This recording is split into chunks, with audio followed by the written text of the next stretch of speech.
నమస్కారం. ధర్మ సందేహాలు కార్యక్రమానికి సాదర స్వాగతం. ధర్మో రక్షతి రక్షితః. ధర్మాన్ని రక్షిస్తే ఆ ధర్మం మనల్ని రక్షిస్తుంది.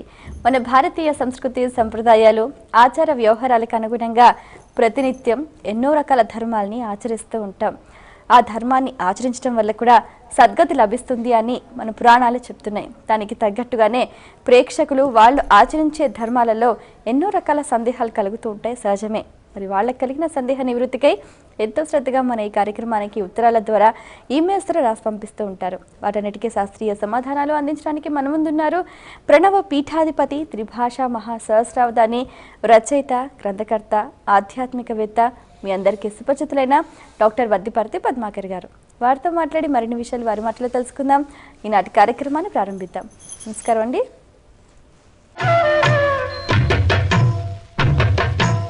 మొదటి ఉత్తరం చూద్దామండి. షణ్ముఖ హైదరాబాద్ నుంచి రాస్తున్నారు. రామాయణ, భారత, భాగవతాది గ్రంథాలు పఠించేటప్పుడు ఎలాంటి నియమాలు పాటించాలి?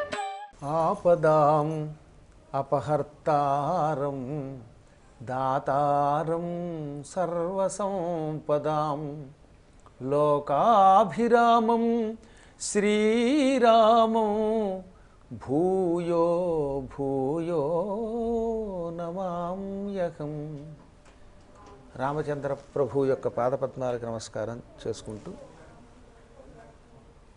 రామాయణ, భారత, భాగవత ఆది ఏవైనా పురాణాలు, ఇతిహాసాలు చదివేటప్పుడు రెండు రకాలు చెప్పారు.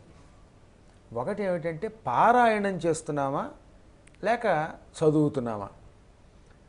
ఇప్పుడు ఉదాహరణకి సుందరకాండ పారాయణ చేస్తే ఏదో కోరిక తీరుతుందనే ఉద్దేశ్యంతో ఎవరైనా ఒక 40 రోజుల పాటు సుందరకాండ పారాయణ మొదలెట్టారు, లేదా ఏకదివస సుందరకాండ మొదలెట్టారు, లేదా రామాయణం 9 రోజుల్లో పారాయణ చేసి ఫలితం పొందాలనుకుంటున్నారు, భాగవతాన్ని సప్తాహ దీక్షతో పారాయణ చేసి మోక్షం పొందాలనుకుంటున్నారు, లేదా 18 రోజులు మహాభారతం మొత్తం పారాయణ చేసి తద్వారా స్వర్గం వెళ్ళాలనుకుంటున్నారు, లేదా సంతానం పొందాలనుకుంటున్నారు. ఇలాంటి కోరికలతో చేసే పారాయణలకి నియమాలు ఉన్నాయి. దానికి ఏమిటి? కలశస్థాపన చేసి దీక్షా కంకణం కట్టుకుని రోజుకి ఎంత పారాయణ చేయాలో అందులో నియమం ఉంటుందిగా, అంతవరకు పారాయణ చేస్తూ ఒక పూట భోజనం, ఒక పూట ఫలహారం వంటివి చేసి బ్రహ్మచర్య నియమాలతో నిష్ఠలతో చేయవలసిందే. స్నానం చేయకుండా పారాయణ చేయకూడదు. అలా కాకుండా కథ తెలుసుకోవడానికి మనం క్లాస్ పుస్తకాలు చదివినట్టు కూడా చదువుకోవచ్చు. రోజు 24 గంటలు మొత్తం భారత సారాంశం అంతా తెలుసుకోవడం కోసం కావ్యం చదివినట్టు చదవాలనుకుంటే దానికి నియమం లేదు. ఎక్కడ పడితే అక్కడ ఎలా పడితే అలా చదవచ్చు. అలాగని మరీ బొత్తిగా మలమూత్ర విసర్జన చేసి వచ్చి స్నానం చేయకుండా ఆ బట్టలతో చదవకూడదు. కానీ కాస్తంత శుచిగా ఎలా అయినా చేయొచ్చు. దీనికి కథ కోసమో, కావ్య పారాయణ ఉద్దేశ్యంతోటో, ఛందస్సు కోసమో, లేక కవిత్వం కోసమో చదువుకునే వారికి నియమములు ఉండవు, గుర్తుపెట్టుకోండి. అవి క్లాసు పుస్తకాలు చదువుకున్నట్టు చదువుకోవచ్చు. కేవలం ఫలితం కోసం పారాయణ చేసేటటువంటి వారికి మాత్రమే పారాయణకి నియమములు ఉంటాయి. ఆ నియమాలు ఏమిటి? తలకి స్నానం చేయటం, బ్రహ్మచర్య నియమంతో ఉండడం, ఏకభుక్తం చేయటం, అందులో చెప్పిన రీతిలో ఏ రోజు ఎంత చదవాలో అంతే చదవడం, నివేదన చేయటం, హారతి ఇవ్వటం, కలశస్థాపన చేయటం. ఈ నియమాలన్నీ కూడా కోరికలు ఉన్నవారికి. కాబట్టి కథాసారాంశం కోసం చదివే వారికి నియమములు లేవు. ఫలితం మీద ఆశ ఉన్న వారికి మాత్రం నియమములు ఎప్పుడూ ఉంటాయి. మరి ఉత్తరం చూద్దామండి. శిరీష హైదరాబాద్ నుంచి రాస్తున్నారు. దైవీ గ్రంథాలు దానం చేయటం వల్ల ఎటువంటి ఫలితాలు ఉంటాయి తెలియజేయగలరు అంటూ రాస్తున్నారు. ఇతిహాసాలు, మంత్రగ్రంథాలు ఇటువంటివి దానం చేయటం ఎంత అదృష్టం అండి, మహాయోగం. అది చాలా పుణ్యం ఇస్తుంది. అది అసలు పూర్వకాలంలో పెళ్ళైన కొత్తల్లో సత్సంతాన ప్రాప్తికి భాగవత గ్రంథం దానం చేసేవారు. దానివల్ల ప్రద్యుమ్నుడు లాంటి కొడుకులు పుట్టేవారు. రామాయణాన్ని పెళ్ళైన సమయంలో ఈ దంపతులకి దానం ఇచ్చారనుకుందాం. అలాంటప్పుడు ఆ రామాయణ గ్రంథం ఇచ్చినటువంటి వాళ్ళకి 9 తరాల పాటు నరకం రాదట. ఇప్పుడు ఉదాహరణకి నేను మీ పెళ్ళికి బహుశా ఒక రామాయణం నేను దానం ఇచ్చాను అనుకుందాం. దానం అంటే గిఫ్ట్, ఇక్కడ ఇవాళ రోజుల్లో బహుమతులు అనమాట. అలా ఇచ్చాను అనుకుంటే దానివల్ల మా వంశంలో 9 తరాలు కూడా స్వర్గానికి వెళ్తారు, నరకానికి వెళ్ళరు. అదే మీరు ఎవరికైనా ఒక గ్రంథం దానంగా ఇచ్చారంటే అది పెళ్ళనే కాదు, ఏ సమయంలో అయినా సరే ఏదైనా ఓ మంచి పురోహితులకో లేకపోతే ఇంకెవరన్నా చదువుకునే పిల్లలకో ఎవరికైనా సరే రామాయణం దానం చేస్తే తద్వారా 9 తరాలు మీ వంశంలో వాళ్ళు ఎవరు నరకానికి వెళ్ళరు. పూజితం యద్గృహే నిత్యం శ్రీ భాగవత పుస్తకం ధర్మమర్థంచ కామంచ మోక్షంచ లభతే నరః. ఏ ఇంట్లో అయినా భాగవతం అనే గ్రంథం భక్తితో పూజిస్తే చాలు, ఆ ఇంట్లో ధర్మార్థ కామ మోక్షాలనే 4 లభిస్తాయి. ఇలా ఒకటి కాదు, అసలు పురాణాలన్నింటిలోనూ ఆ విషయం చెప్పారు. కాబట్టి ఈ పురాణాది గ్రంథములను దానం చెయ్యడం మంచిది, పుచ్చుకోవడం మంచిది, ఇంట్లో పెట్టి పూజించడం మంచిది, శ్లోకములు వినడం మంచిది, పఠించడం మంచిది, అన్ని రకాలుగాను మంచిది. కనుక ఈ రోజు నుంచి వీలున్న వాళ్ళు గ్రంథము కూడా ఇవ్వండి. మీరు గొలుసు ఇవ్వాలనుకున్నారు, ఆ గొలుసుతో పాటు అదనంగా గీతా ప్రెస్ వాళ్ళు ఎంత చీప్గా ఇస్తున్నారండి నిజంగా మహానుభావులు. ఒక రామాయణం ఒక భాగవతం వాళ్ళ దగ్గర కొని ఇవ్వండి. మహానుభావులు కాకతీయ సిమెంట్స్ వారు వెంకటేశ్వరరావు గారు 18 పురాణాలు వేయించారు. అలాంటి పురాణాలు దానం చేయండి, ఎంత పుణ్యం వస్తుంది. ఈ మధ్యకాలంలో చాలామంది పురాణాలను శ్రద్ధగా అచ్చు వేయించి ఇస్తున్నారు, అది చాలా పుణ్యం. ఇచ్చేవాడికి పుచ్చుకునేవాడికి అందరికీ పుణ్యం వస్తుంది. కాబట్టి పెళ్ళిళ్ళల్లో వీటిని కూడా ఇవ్వండి, తక్కిన ఇవ్వడం మానకండి. వాటితో పాటు ఈ గ్రంథములను కూడా ఇవ్వండి. అలాగే ఏదైనా పాప పరిహారం కోసం కూడా ఇప్పుడు అర్చక స్వాములకు గోదానాదులు అవి ఎలా చేస్తున్నాం మనం, మహానుభావులైన పురోహితులకి మనం ఆ దానాలు ఎలా చేస్తున్నాం, అలాగే ఈ గ్రంథదానం కూడా చెయ్యండి. దానివల్ల చాలా లాభం ఉంది. సారస్వత దానం అంటారు దీనిని, ఏకంగా సరస్వతి సంబంధ దానం కింద లెక్క. కాబట్టి దైవీ గ్రంథాలనే చేయనివాడి. అక్కడ మీరు మంచి ప్రశ్న వేశారు. దైవీ గ్రంథములు అంటే దేవతలకు సంబంధించిన సారస్వత గ్రంథాలు అన్నారు. అంతేకాని భయంకరమైనటువంటి సస్పెన్స్ నవల్స్, థ్రిల్లర్ నవల్స్ ఇస్తే మళ్ళీ ప్రయోజనం ఉండదు దానివల్ల. ఎందుకంటే భాగవతంలో ఆ మాట చెప్పాడు, హరినామస్తుతి చేయు కావ్యము సువర్ణ అంభోజహంసావళి సురుచిభ్రాజితమై తనర్చు. హరినామస్తుతి చేయు కావ్యము సువర్ణ అంభోజ హంసావళి సురుచిభ్రాజితమైన మానస సరస్ఫూర్తిన్ వెలుంగొందు. శ్రీహరినామస్తుతి లేని కావ్యము విచిత్రార్థాన్వితం వయ్యో శ్రీకరమై ఉండదు అయోగ్య దుర్మలినవత్ కాకోలగర్తాకృతి. నారద మహర్షి ఈ పద్యాన్ని వ్యాసుడికి చెప్పాడు భాగవతం ప్రథమ స్కంధంలో. ఏమన్నాడో తెలుసా? వ్యాస, ఏ పుస్తకం పుస్తకం కాదు. పుస్తకంలో హరికథ, హరినామస్మరణ ఉండాలి. హరినామస్మరణ, హరిస్మరణ, హరికథ, హరికి సంబంధించిన లీలలు ఇవన్నీ రాయబడినటువంటి పుస్తకము కైలాస పర్వతములోని మానస సరోవరం వంటిది. కైలాస పర్వతంలో మానస సరోవరం ఉందా? ఆ మానస సరోవరంలో ఏముంటాయి? నిర్మలమైన స్వచ్ఛమైన నీరు ఉంటుంది. ముందు బంగారపు రంగులో తామర పువ్వులు ఉంటాయి, హంసలు తిరుగుతాయి అందులో. అంత పవిత్రమైన కైలాస పర్వతంలోని మానస సరోవరం ఎంత గొప్పదో హరికథలు ఉన్న గ్రంథం అంత గొప్పది. హరినామస్మరణ లేని గ్రంథం ఉందనుకుందాం. ఆ కథలో ఎన్ని సస్పెన్సులున్నా, మలుపులున్నా, థ్రిల్లర్స్ అంటామే మనం ఇంగ్లీష్లో, అలాంటివి ఎన్నో ఉన్నా అది పనికి మాలిన కథ అన్నాడు. నేను చెప్పలేదు, ఇది పోతన గారి భాగవతంలో పద్యం. పోని చెప్పింది ఏమన్నా పోతన గారా? నారదుడు చెప్పిన మాట చెప్పాడు, వ్యాసుడికి చెప్పిన మాట. అర్ధరాత్రి అమావాస్య 12 గంటలు కొట్టింది, కాకులు కావన్నాయి, గొడ్ల గోపలు గోయిన. అర్ధరాత్రి అన్ని 12 అంటే కాకులు ఎందుకు అరుస్తాయి అసలు? దానికి మనుషులు అరుస్తారు. కానీ ఇలాంటి కథలు అప్పుడు తెరుచుకుంది. తలుపు అన్నాం అనుకోండి, వినడానికి ఓహో అనిపిస్తుంది, చూడ్డానికి సినిమాల్లో బాగానే ఉంటుంది. కానీ ఆ కథల్ని దానం చేస్తే ఇచ్చినవాడు పుచ్చుకున్నవాడు నరకానికి పోతాట. ఈ మాట నారదుల వారు చెప్పారు వ్యాసునికి భాగవతంలో. ఈ హరినామస్మరణ లేకుండా కేవలం ఇలాంటి వర్ణనలు మాత్రమే ఉండేటటువంటి పుస్తకములున్నాయే అవి శ్రీకరమయ్యుండద యోగ్య దుర్మలినవత్ కాకోలగర్తాకృతి. హరినామస్మరణ లేని కావ్యములో ఎన్ని విచిత్రమైన అర్థములున్నా, ఎన్ని కథలున్నా, ఎంత ఆశ్చర్యం కలిగించే కథ ఉన్నప్పటికీ అది పనికి మాలిన మురికి నీటి గుంట. ఇందాక ఏమన్నాడు? హరిస్మరణ ఉంటే మానస సరోవరం, అది మానస సరస్సు, ఇది మురికి నీటి సరస్సు. మురికి నీటి సరస్సులో ఏముంటాయి? నీరు నిలవ ఉండి పచ్చగా అయిపోయి దుర్వాసన వచ్చి నీటి కాకులు నివసిస్తాయి. బొంత కాకులు, నీటి కాకులు నివసించే మురికి నీటి సరస్సుకి హంసలు నివసించే కైలాస పర్వతంలోని నిర్మలమైన నీటితో బంగారు తామర పువ్వులతో ఉన్న మానస సరస్సుకి ఎంత తేడా ఉంది. అలాగే దైవీ గ్రంథాలకి అదైవీ గ్రంథాలకి అంత తేడా ఉంది. కాబట్టి దైవీ గ్రంథాలే దానం చేయాలి, కానీ ఈ మురికి నీటి సరస్సులు దానం చేస్తే చాలా ప్రమాదం. అవన్నీ డంప్ యార్డ్కి వెళ్ళిపోవాలన్నమాట ఈ మిగతా కథలన్నీ కూడా. మరి ఉత్తరం చూద్దామండి. కౌసల్య ఈమెయిల్ ద్వారా రాస్తున్నారు. గోల్డ్ తీయటానికి ఏవైనా నియమాలు ఉన్నాయా, తెలియజేయగలరు అంటూ రాస్తున్నారు.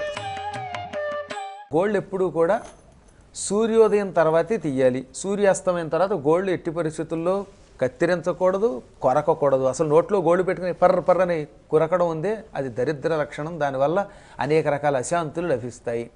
తర్వాత ఎట్టి పరిస్థితుల్లో గడప మీద కూర్చుని కానీ, ఇంటి మధ్యలో నిలబడి కానీ, జుట్టు విరబోసుకొని కానీ, మలమూత్ర విసర్జన చేస్తూ కానీ గోళ్ళు కత్తిరించుకోరాదు.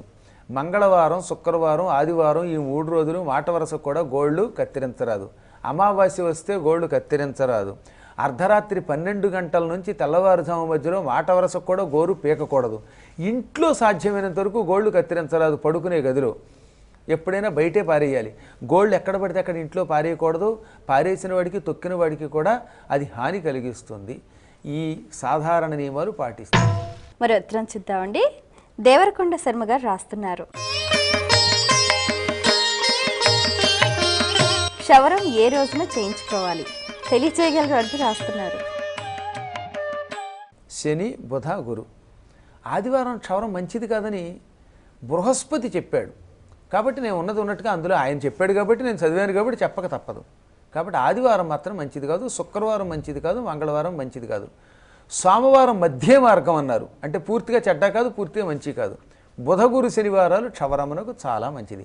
బుధ, గురు, శనివారాల్లో క్షవరం చేయించుకుంటే జీవితంలో ఏ క్షవరం రాకుండా మనకి, అంటే డబ్బులు క్షవరం కాకుండా ఉంటాయి. ఈ పనులు చాలా జాగ్రత్తగా చేయాలి. చేసేటప్పుడు కూడా మరీ ఇంటి మధ్యలో కాకుండా, నట్టింట్లో కాకుండా ఇంటి బయట కానీ తోటల్లో కానీ చేసుకుంటే చాలా మంచిది. దీంట్లో ఆరోగ్య సూత్రాలు కూడా. ఇంట్లో క్షవరం చేస్తే ఏమవుతుంది, వెంట్రుకలను ఇంట్లో పడతాయి. రేపు వండుతున్న అన్నాల్లోకి వాటిలోకి వచ్చే ప్రమాదం ఉంది. తినే వాటిలో పడవచ్చు, లేదా కింద ఏదైనా బియ్యం ఒలిగిపోతే అందులోకి ఇవన్నీ వచ్చేస్తాయి. అందువల్ల కూడా పూర్వం మనవాళ్ళు తోటల్లోనూ కొంచెం ఇంటికి దూరంగా చేసుకోండి అన్నారు. శుచి కోసము, శుభ్రత కోసం కూడా మన శాస్త్రాలు ఏర్పడ్డాయి. కాబట్టి సాధ్యమైనంత వరకు బుధ, గురు, శనివారములు క్షవరం చేయించుకుంటే ఎక్కువ మంచిది. ఇంకా ఎట్టి పరిస్థితుల్లో క్షవరం మధ్యాహ్నం 12 గంటలు దాటితే చెయ్యరాదు. సూర్యోదయము నుండి మధ్యాహ్నం 12 గంటల లోపు మాత్రమే క్షురకర్మలు చేసుకోవాలి. ఒక్క పితృకార్యములందు తప్ప. అనగా ఒక ఆయనకి తల్లో తండ్రో పోయారనుకుందాం. ఆయన శ్మశానానికి సాయంకాలం 5 గంటలకి శవాన్ని తీసుకెళ్ళి తగలబెట్టాడు. అక్కడ శవం తగలబడుతుండగా శ్మశానంలో క్షురకర్మ చేయించుకోవచ్చు. అప్పుడు సూర్యాస్తమయమైన దోషము లేదు. అందుకనే పితృకార్యములందు తప్ప తక్కిన కార్యములలో మధ్యాహ్నం 12 దాటితే క్షవరం చేసుకోకూడదు. కానీ క్షేత్రములలో ఈ నియమం లేదు. ఉదాహరణకి తిరుపతి వెళ్ళాం. తిరుపతికి వెళితే ఇంకా అక్కడ రాత్రి లేదు, పగలలేదు. అది దివ్యక్షేత్రం. అక్కడ ఈ మానవుల యొక్క నియమాలు వర్తించవు. అందుకని మీరు ఎప్పుడన్నా సరే వెంకటేశ్వర స్వామి వారి సన్నిధానానికి వెళ్ళి జుట్టిచ్చేయాలనుకున్నప్పుడు ఆ కార్యక్రమం చాలా మంగళమైన పవిత్రమైన కార్యం కనుక అక్కడ ఈ కాలము, తిథి, వారం, వర్జ్యంతో సంబంధం లేదు కనుక అర్ధరాత్రి 12ంటికి కూడా అక్కడ క్షురకర్మ చేయించుకోవచ్చు. మన ఊళ్ళో మన ఇంటి దగ్గర మాత్రం సూర్యోదయం నుంచి 12 గంటలు దాటేలోపే చేయించుకోవాలి. పితృకార్యాలు జరుగుతున్నప్పుడు పక్కన ఈ శ్మశానాదులలో అప్పుడు మాత్రం నియమం లేదు, క్షేత్రములలో నియమము లేదు. మరి ఉత్తరం చూద్దామండి. శృతకీర్తి ఈమెయిల్ ద్వారా రాస్తున్నారు. రామాంజనేయ యుద్ధం, కృష్ణార్జున యుద్ధం వాల్మీకి రామాయణంలో కానీ వ్యాస భారతంలో కానీ ఉన్నాయా? నిజానికి రామాయణం 100 కోటి ప్రవిస్తరం 100 కోట్ల శ్లోకాలు. అవి మానవుల వల్ల కాదు కనుక అలా అలా అలా అలా సంక్షేపమై చివరికి ఆయన దగ్గరకు వచ్చి 24,000 శ్లోకాలు అయ్యింది. అందులో ఎన్ని రాయగలుగుతాడు ఆయన? అలాగే భారతం ఎంత జాగ్రత్త పడినా దాదాపు 1,00,000 శ్లోకాల చిలుకు గ్రంథం అయిపోయింది వ్యాసునికి. కాబట్టి అన్నీ రాయలేరు. అందుకే సూత్రేషు అదృష్టం పదం సూత్రాంతరా తనువర్తనీయం సర్వత్రా అని వ్యాకరణంలో ఒకటి ఉన్నది. సూత్రంలో కనపడకపోతే ఇంకో సూత్రం నుంచి తీసుకోవాలి. అలాగే ఒక గ్రంథంలో లేనిది ఇంకో పురాణము నుంచి తీసుకోవాలి. పురాణములలో ఉన్నవి కూడా ప్రామాణికమే. అలాంటి ప్రామాణికంలో ఉదాహరణకి ఇప్పుడు రాముడికి ఆంజనేయుడికి యుద్ధం అనేది మాట వరసకు కూడా జరగలేదు. అది ఏ పురాణంలోనూ లేదు. కాబట్టి వాల్మీకి మహర్షి రామాయణంలో లేదు, వ్యాసుని పురాణములలో లేదు, భారత ఇతిహాసంలో లేదు. అది కేవలం కల్పితమైనటువంటి ఘట్టం. ఏమండి? కానీ చిత్రం మరి ఎవరో పట్టుకొచ్చి దానికి ఒక కథారూపం ఇచ్చారు. అది పరాశర సంహితలో చేర్చారు. అది పరాశరులు వారు రాశారు అని భ్రమించి మనం చదవలసి వస్తుంది. పరాశర సంహితలో అయితే ఈ కథ ఉంది, కానీ అది కొందరు ప్రక్షిప్తం అన్నారు. కాబట్టి నేను కూడా ఆ కథ చెప్పి ఒకప్పుడు హనుమద్వైభవంలో పరాశర సంహితలో ఉన్నది, కాకపోతే ఇది ప్రక్షిప్తం సుమా అని ఒక సూచన చేశాను. కృష్ణాంజనేయ యుద్ధం ఉన్నది, కాకపోతే అది మాత్రం పరాశర సంహితలో ప్రక్షిప్తం కాదు, ఉంది. ఆంజనేయుడు కృష్ణుడి దగ్గరికి రావడం, కృష్ణుడు ఆయనకి రామరూపం చూపించటం, ఈ ఘట్టం మాత్రం కృష్ణాంజనేయ యుద్ధం అనేటటువంటి ఒక ఘట్టం మాత్రం పరాశరుల వారు వ్యాసుల వారి తండ్రి తన సంహితలో రాశారు. హనుమద్వైభవంలో హనుమల్ లీలల్లో. ఇంకా కృష్ణాంజనేయ యుద్ధము ఇలాంటి ఘట్టాల్లాగే తర్వాత కోవల్లో వాళ్ళు కృష్ణార్జున యుద్ధం కల్పించారు. ఇంకా ఇవన్నీ కల్పిత కథలు, ఏమి గయోపాఖ్యానం కానీ ఇవేమి మాట వరసకు కూడా పురాణములలో లేవు. అవన్నీ కల్పితం. రామాంజనేయ యుద్ధం, గయోపాఖ్యానం ఇవి మాత్రం ఇతిహాసాలలో, పురాణాలలో, ఉపపురాణాల్లో లేవు, సంహితలలో లేవు. అవి నాటకాలు. సరదా కోసం వస్తే మాయాబజార్ ఉంది ఇప్పుడు, అది ప్రపంచంలో ఎక్కడా లేదు. అయితేనే ఒక మహాత్ముడు పెంగళి నాగేంద్రరావు గారు లాంటి ఒక గొప్ప కవి తన చమత్కారంతో అసలు భారతాన్నే మరిపించేంత బాగా రాశాడు ఆయన. ఆ కవులకి మనం జోహార్లు ఇవ్వడమే తప్ప, వాళ్ళ ప్రతిభని మెచ్చుకోవాల్సిందే తప్ప, అది ప్రామాణిక కథలు మాత్రం కావవి. మరి ఉత్తరం చూద్దామండి. గుడివాడ నుంచి అప్పారావు రాస్తున్నారు. భాగవతోత్తముల జీవితంలో దరిద్రం ఎందుకు వెంటాడుతుంది తెలియజేయగలరు అంటూ రాస్తున్నారు. భాగవతోత్తములకి మాత్రమే పరీక్షలు వస్తాయి. ఇప్పుడు బంగారం వంటి ఒక గొప్ప లోహానికి అగ్నిలో కాలి సుత్తి దెబ్బలు తిని ఎన్నో రకాల పరీక్షలకి గురయ్యాకే ఒక నగ ఆకారం, ఆభరణాకారం వచ్చింది. మహానుభావులు కూడా బంగారం లాంటి వాళ్ళు. వీళ్ళని పరీక్షించకుండా భగవంతుడు మోక్షం ఇవ్వడు. మోక్షం కావాలి అంటే మనకి మోక్షం వచ్చి తీరాలి, భగవత్ సన్నిధానం కావాలి అనుకున్న వాళ్ళకి, నేను ప్రత్యేకంగా చెబుతున్నమాట, మోక్షం కావాలనుకున్న వారికి ఎక్కువ పరీక్ష పెడతాడు ఆయన. మహాత్ములకి పరీక్ష పెడతాడు, పాపాత్ముడికి పరీక్ష అంత తొందరగా రాదు, వాడికి చివరిని వస్తుంది ఆ బాధ అంతా. అందువల్ల కుచేలుని పరీక్షించాడు, రామదాసుని పరీక్షించాడు, రాఘవేంద్ర స్వామి వారిని పరీక్షించాడు. ఇలా ఎంతోమందిని ఎందుకు పరీక్షిస్తాడంటే వీళ్ళ జీవితాల్లో ఎక్కడో చిన్న పొరపాట్లు ఉంటాయి, లేకపోవడం లేదు. కుచేలుడితో చిన్న పొరపాటు ఉంది, రామదాసుతో చిన్న పొరపాటు ఉంది, వాళ్ళ జీవిత చరిత్రలో ఉన్నాయి కదా. కుచేలుడికి గురువుగారి భార్య ఒక రోజున వేయించిన అటుకులు ఒక 3 గుప్పెళ్ళు చేతిలో పోసి, నువ్వు కృష్ణుడు చెరిసగం తినండి నాయన అంటే, ఈ 3 గుప్పెళ్ళు మళ్ళీ కృష్ణుడికి ఏం పంచి పెడతామని గురుకులంలో ఆయన దుప్పటి ముసుగేసుకుని లోపల గుప్పెడు నోట్లో వేసుకుని నవ్వులు తినడం మొదలెట్టాడు. ఇంతలో కృష్ణుడు కొంటివాడు కదా వచ్చి, మిత్రమా పట్టపగలు ముసుగు వేసుకుని చుప్ అని శబ్దం చేస్తున్నావు ఏమిటంటే, ఏం లేదులే, నాకు కొంచెం సరిగ్గా అరుగుదల లేకపోతే నోట్లో మందు వేసుకుని నాక్కుంటున్నాను, నిద్ర వస్తోంది కదా అని ముసుగు కప్పుకున్నాను అని అబద్ధమాడాడు గుప్పిడి అటుకుల కోసం. అయితే నీ బతుకు అలాగే అవుగాక అన్నాడు కృష్ణుడు.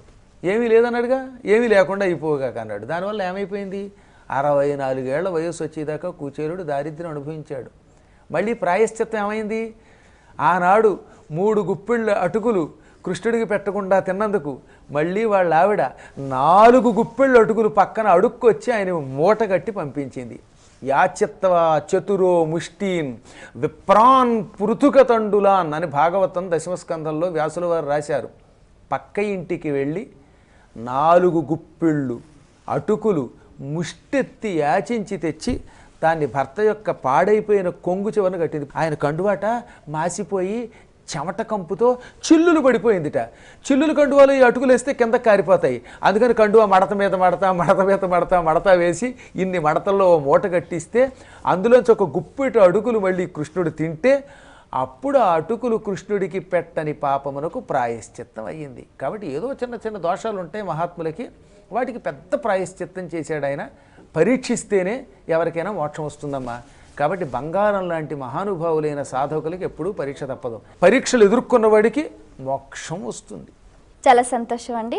మీ అమూల్యమైన సమయాన్ని కేటాయించి మా ప్రేక్షకుల ధర్మ సందేహాలకు శాస్త్రీయ సమాధానాలు అందించినందుకు ధన్యవాదాలు.